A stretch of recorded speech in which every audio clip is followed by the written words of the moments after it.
सकते हैं, किस वे से आप लोग अच्छे से लिख सकते हैं बोर्ड की कॉपियों में, भाई वो बहुत ज्यादा इंपॉर्टेंट है। बिकॉज आपको जब नंबर दे रहे होंगे तो आपकी शक्लें नहीं दिखेंगी उन्हें, आपकी कॉपियां दिखेंगी और आपने कॉपियों में क्या लिखा है वो दिखेगा। ट्राई टू अंडरस्टैंड, ठीक है। पहला टिप क्या है, रीड द क्वेश्चन केयरफुली। सबसे बड़ी समस्या ये है कि हम लोग क्वेश्चन को ध्यान से पढ़ते नहीं है। मैं उसका रीजन बताता हूं क्यों। जब हम एग्जाम देने जाते हैं हम वैसे ही बहुत नर्वस होते हैं, और नर्वसनेस बुरी बात नहीं है, होना चाहिए, लेकिन ओवर नर्वसनेस नहीं होना चाहिए। इतने ज्यादा मत घबरा जाओ कि आप क्वेश्चन में लिखा हुआ है यहां पर इनकरेक्ट और आप पढ़ रहे हो करेक्ट, आपने छोटे छोटे शब्द छोड़ दिए जिससे आपका क्वेश्चन का आंसर ही गलत हो गया। तो ये बहुत बड़ी समस्या है, नर्वसनेस की वजह से ऐसा होता है एज अ ह्यूमन बीइंग, पर ज्यादा नर्वसनेस की वजह से ज्यादा गलतियां होती हैं। तो बेटर है कि शुरू में आप अपने आप को काम रखो, क्वाइट रखो और आराम से पूरे सवाल को पढ़ो। अगर आप शुरू में एक दो सवाल अच्छे कर देते हो तो आपका मोराल बूस्ट हो जाता है, फिर उसके बाद आप चकदे फटे नब्दे गिल्ली, सुबह जलंधर शाम नु दिल्ली। टिप नंबर 2 क्या है, अटेम्प्ट ऑल द क्वेश्चंस। पता है मैं अपने बोर्ड एग्जाम के बारे में बताता हूं आपको। मेरा एग्जाम बोर्ड एग्जाम का ना, मतलब जब भी मैं बोर्ड एग्जाम देने जाता था, सिंपल फिलॉसफी थी मेरी। क्या फिलॉसफी थी, कैसे भी हो जाए मुझे सारे क्वेश्चन अटेम्प्ट करने हैं, कैसे भी हो जाए मुझे सारे क्वेश्चन अटेम्प्ट करने हैं। और अगर आप लोग सारे क्वेश्चन अटेम्प्ट करते हो तो आपको पास और अच्छे नंबर से कोई रोक तो नहीं सकता। जब आप सारे, अगर मान लो आपने को किसी, आप एक क्वेश्चन बड़ा अच्छे से आता था, लगे हो उसके अंदर लिखने में, लगे हो, अरे बस करो यार, कितना लिखोगे। इस चक्कर में आपके 2 क्वेश्चन छूट जाएंगे, वो तो क्वेश्चन 4 ही नंबर का है। तो अगर आप लोगों ने फिलॉसफी बना ली आज ही कि मैं एग्जाम में बैठने के बाद सारे क्वेश्चन, ऐसा कोई क्वेश्चन होगा ही नहीं जिसको मैं छोड़ दूं, मैं सारे क्वेश्चन जरूर लिख के आऊंगा। ये मेरी एक पेट स्ट्रेटेजी थी जो आप लोगों को भी अपनानी है कि मैं कोई क्वेश्चन छोड़ूंगा नहीं, मुझे कुछ भी आता है उससे रिलेटेड मैं पक्का लिख के आऊंगा। Now that's very very very important thing. अगर आपको पास होना और अच्छे नंबर बनाने हैं तो ये स्ट्रेटेजी आप लोगों को ध्यान रखना है। इसका मतलब क्या हुआ पता है, अगर आप सारे क्वेश्चन करने की सोच रहे हो तो आप लोगों को जितने क्वेश्चन का मार्क्स लिखे हुए हैं सामने कि एक नंबर का है या 2 नंबर का है, जितने मार्क्स लिखे हुए हैं उसी हिसाब से आप लोगों को आंसर लिखने चाहिए। आ रहा है समझ में। अब हम चलते हैं थर्ड पॉइंट की तरफ, write to the point answers in PCB. अब देखो ये पॉइंट और पिछला पॉइंट एक दूसरे से रिलेट करता है। अगर आप लोगों ने सोच लिया कि मेरे को पूरे क्वेश्चन करके आने हैं तो आपको यह भी ध्यान रखना पड़ेगा कि आपको टू द पॉइंट ही आंसर लिखने पड़ेंगे। अगर आप बेमतलब कोई एक क्वेश्चन है और मेरे को आता है, बड़ा मेरा फेवरेट है, उस चक्कर में आपने आधा घंटा खराब कर दिया, क्या मतलब है, बाकी पेपर तो छूट जाएगा, पास तो नहीं हो पाओगे।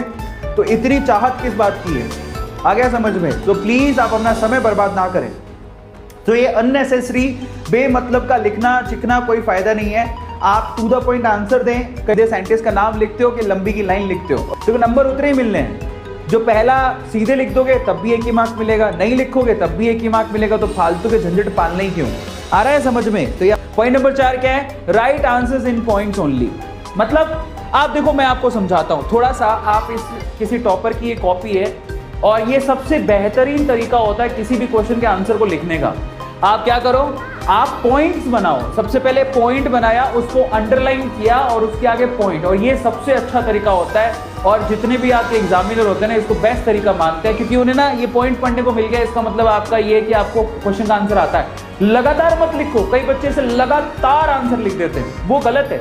आपको पॉइंट बना के आंसर लिखने चाहिए, और ये सबसे बेहतरीन तरीका होता है किसी भी क्वेश्चन का आंसर लिखने का, क्योंकि उसे मालूम पड़ जाता है कि तुम लोग बेसिकली ब्रेक भी दे रहे हो और तुम लोग क्वेश्चन के आंसर के बारे में जानते भी हो। लिखना चाहिए। 5वें पॉइंट की तरफ चलते हैं, highlight important points with underline out. This is really very important. Okay, क्या कहने की कोशिश कर रहा हूं, जरा देखो। मान लो आपसे क्वेश्चन आ गया, व्हाट इज बायोटेक्नोलॉजी, ठीक है। तो आपने लिखा biotechnology is equals to biology plus technology. तो इन दैट केस अगर आप कोई पैराग्राफ लिखने जा रहे हो व्हाटएवर, तो उसमें जो सबसे इंपॉर्टेंट जो आपका पॉइंट है ना, उसको अंडरलाइन करो तुरंत। और ये बहुत इंपॉर्टेंट चीज है। कई बच्चे मैंने देखे, लड़कियां स्पेशली हाईलाइटर लेके जाते हैं तो वो हाईलाइट भी करते हैं इंपॉर्टेंट पॉइंट को। तो बेसिकली जो आप अंडरलाइन करते हो ना, अंडरलाइन लाइंस ही पढ़ के वो आपको नंबर देता है। फालतू की बकवास जो एग्जामिनर पढ़ता नहीं, क्योंकि उसके पास समय नहीं होता। तो ये आपको ध्यान रखना है कि आप लोगों को प्रॉपरली बराबर से अंडरलाइन करना भी बहुत ज्यादा जरूरी है। 6ठे पॉइंट पर चलते हैं, point number 6, add flow charts and diagrams. Now bio के बच्चों के लिए तो बहुत इंपॉर्टेंट है। अगर आपके सामने कोई सवाल आता है तो उसका आप डायग्राम प्रॉपरली बना के आओ, बहुत इंपॉर्टेंट है। और जब आप डायग्राम बना रहे हो तो आप अच्छे से उनके जो नेमिंग है कि कौन सी चीज क्या है उसको भी आप अच्छे से लिखो, डायग्राम को अच्छे से पेंसिल से ड्रॉ करो। इसके अलावा आप एक और तरीका आजमा सकते हो क्वेश्चन के आंसर देने का, and that is flow chart. ठीक है, देखो आप साइंस के बच्चे हो, जरूरी नहीं है आपको पैराग्राफ में लिखना है। ठीक है, तो जैसे आपको डीएनए आरएनए के बारे में या प्रोटीन के बारे में पूछ लिया, तो आप इस तरह से फ्लो चार्ट भी बना के दिखा सकते हो, और ये बहुत प्रॉपर तरीका है जिससे पूरे मार्क्स मिलते हैं। Rather writing down the things, better to go with the diagrams and flow charts, that will give you more mark in less time. समझ में आ गया? क्योंकि उसको जो चाहिए एग्जामिनर को वो तो उसे मिल गया, तो वो क्यों एक्स्ट्रा दिमाग लगाएगा अपना। तो ये इंपॉर्टेंट तरीका होता है कि आप फ्लो चार्ट लो, डायग्राम लो, अच्छे से रिप्रेजेंट करो, that will give you more marks. और उसकी ना बेसिकली क्या होगा, एग्जामिनर ने समझ में आ जाएगा कि इस बच्चे को वाकई में पता है कि साइंस में आंसर कैसे लिखे जाते हैं। समझ में आ गया? 7वां पॉइंट पर चलते हैं, इंक्लूड एग्जाम्पल्स एंड आंसर्स। आप अपने जो भी क्वेश्चन पूछा गया है उसमें आप लोग एग्जाम्पल को साथ साथ में लिखो। जैसे मान लो कोई डेफिनेशन लिखी है, डेफिनेशन लिख देता है कि व्हाट इज हाइब्रिडाइजेशन, सपोज करो। तो आप लोगों ने लिख दिया कि हाइब्रिडेशन इज दिस, एग्जाम्पल दे दो साथ में, क्या जाएगा आपका। सिर्फ डेफिनेशन से काम नहीं चलता, उसके एग्जाम्पल भी साथ में दो। हमेशा याद रखो कि आपको कोई सवाल पूछा गया है तो आप ट्राई करो उसके एग्जाम्पल दो, क्योंकि उससे तब समझ में आ जाएगा कि इस बच्चे को क्या है, बेसिकली एग्जाम्पल से समझ में आएगा कि वाकई में आपको ये कॉन्सेप्ट अच्छे से आता है कि नहीं आता। 8वां point, answer in proper serial order section wise. ये ना मैं आप लोगों को रेकमेंड करूंगा, मैं आप लोगों से ये कहूंगा कि देखो सपोज करो कि आपके सामने पेपर है और पेपर में ना आपको सी सेक्शन अच्छे से आता है, लेकिन है ना एग्जामिनर जो होते हैं ना, आप मान के चलो जो कॉपियां चेक करते हैं ना, उनके पास बहुत कम समय होता है और कॉपियां बहुत ज्यादा होती हैं, और उनके पास एक पेपर दिया जाता है कि भैया ये पेपर आया था, आप चेक कर लो। अब क्या ना उसका दिमाग घूम जाएगा अगर मान लो आपने सी सेक्शन को पहले कर लिया, तो वो तो पेपर में देखेगा ये सवाल है और तुमने कुछ और ही लिखा हुआ, इतना समय नहीं होता उसके पास, वो समय नहीं है इसके पास कि वो चेक करेगा। बेटर है कि, और ये बहुत इंपॉर्टेंट एक्सरसाइज है, आप लोग ध्यान रखना है, आप पहले सेक्शन ए को, और मान लो उसमें पहला सवाल नहीं आता तो जगह छोड़ दो, लेकिन प्लीज आप सेक्शन को मेंटेन करते हुए चलो, सेक्शन ए फिर बी फिर सी, प्लीज ज्यादा फेरबदल मत करो। मैं होशियारी झाड़ के मैं तो सी सेक्शन को पहले लिखूंगा, उस चक्कर में तुम्हारे को प्रॉब्लम भी हो सकती है। बेटर कि आप सेक्शन वाइज चलो, सेक्शन ए को पहले, फिर सेक्शन बी को, फिर सेक्शन सी को, जिससे उसके पास पेपर होगा तो वो अच्छे से चेक कर पाएगा, उसको ज्यादा ना वो नहीं होगी। जरा समझो, हर किसी एग्जामिनर है उसको चिढ़ होने लग जाती है, क्या लिख रहा है ये, समझ में आ रहा है, फिर वो अपने नंबर काट लेगा बेमतलब। 9 point, don't put too many crosses. अब ये भी बहुत सारे बच्चों की प्रॉब्लम होती है, कॉपियां वो लिखते नहीं है, वो कॉपियां खराब कर रहे होते हैं। समझ में आ गया?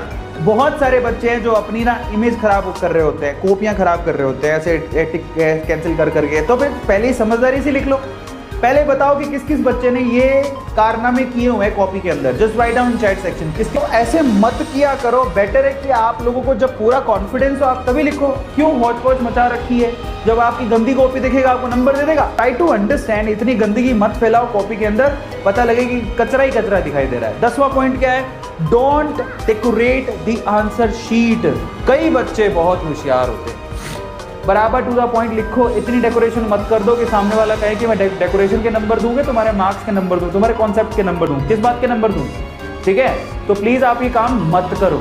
ठीक है, so finally point number 11, don't put right anything irrelevant. एक और बात, हाँ ये जरूर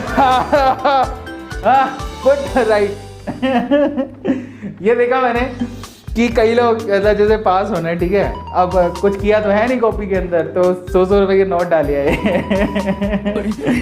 तो ये जो काम है बेसिकली, वाह क्या फोटो लगाई है Kartika, very good. So finally ये जो काम होता है ना बेसिकली, जिसमें नोट घुसा के आते हैं, ऐसा सोचते हैं कि भाई नोट घुसा दो नहीं, एग्जामिनर दया से कुछ नंबर दे देगा। कई लोग नोट घुसा देते हैं, कई लोग अपने ना भगवान के ऊपर वाले की फोटो डाल देते हैं कि अल्लाह के नाम पे कुछ दे दे बाबा ऐसा भी लिख के आते हैं। सो इन दैट केस आप प्लीज मत करो ऐसा, कोई फायदा नहीं है, गुस्से में आके वो सारे आपके नंबर काट लेगा, आपको फेल भी कर सकता है। तो ऐसे इररिलेवेंट काम आपको बिल्कुल करने नहीं चाहिए, समझ में आ गया? करना आपको इररिलेवेंट चीज इररिलेवेंट लिखना।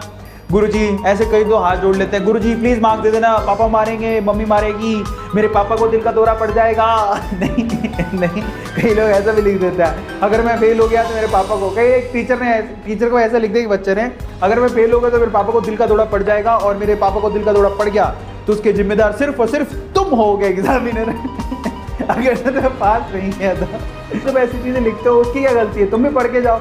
तो ट्राई टू अंडरस्टैंड प्लीज। उसके बाद क्या है 12, maintain speed from the beginning. शुरू से ही ना स्पीड बना के चलो, पेपर कभी कभार लेंथी आता है, तो बेटर है कि आप शुरू से अगर अच्छा लिखोगे, तेज स्पीड से लिखोगे, तो डेफिनेटली आप बाद में रिव्यू भी कर पाओगे, वो आपके लिए अच्छा है। लेकिन शुरू में काफी लोग बहुत ज्यादा नर्वस होते हैं, घबराए हुए होते हैं, तो उनको लगता है पता नहीं क्या ही हो जाएगा। 13 point, revise the answer sheet carefully at the and. Please आप लोग पहले तो स्पीड मेंटेन करो, फिर उसके बाद जब आपके पास समय बचे तो उसमें आप अपने क्वेश्चन आंसर्स क्रॉस चेक भी कर लो कि तुमने सही लिखा है क्या, क्वेश्चन का नंबर सही लिखा है, क्वेश्चन का आंसर सही लिखा है, क्रॉस चेक कर लो। और ये तभी पॉसिबल है जब आप समय से पूरा पेपर कर लोगे, समय से पहले पूरा पेपर कर लोगे। जो तो लास्ट तक तो लिखता रहता है वो तो क्या ही करेगा, है ना। सो ये छोटी छोटी चीजें जो आप लोगों को ध्यान रखनी है।